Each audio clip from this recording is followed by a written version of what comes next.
হে যুবক ভাইয়েরা, আল্লাহকে ভয় করুন। ওই ভয়াবহ দিবসের কথা স্মরণ করুন, যেদিন আপনার জীবনে সব সুখ ও আনন্দ বিলাসকে ধূলিসাৎ করে দেবে। সেই দিনের কথা স্মরণ করুন, যেদিন আপনি হবে নির্জন কবরের একা বাসিন্দা।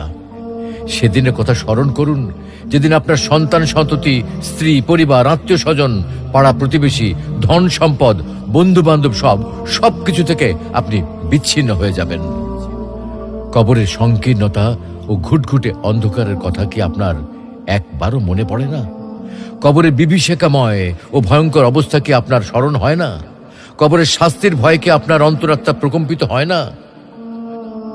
মুনকার নাকির ফেরেশতার দয় প্রশ্নের সঠিক জবাব কি আপনি দিতে পারবেন? একথা একবারও কি ভেবেছেন? অনুরূপভাবে কবরের অপুরন্ত সুখ ও অনাবিল শান্তির কথা কখনো কি আপনার হৃদয় পটে জাগ্রত হয় না?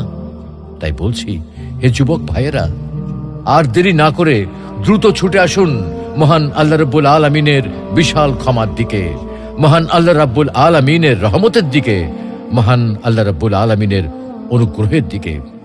মহান আল্লাহ রাব্বুল আলামিন আপনাদেরকে বলছেন, তবু কি তারা আল্লাহর কাছে তওবা করবে না এবং তার কাছে মাপ চাইবে না? আল্লাহ অত্যন্ত ক্ষমাশীল,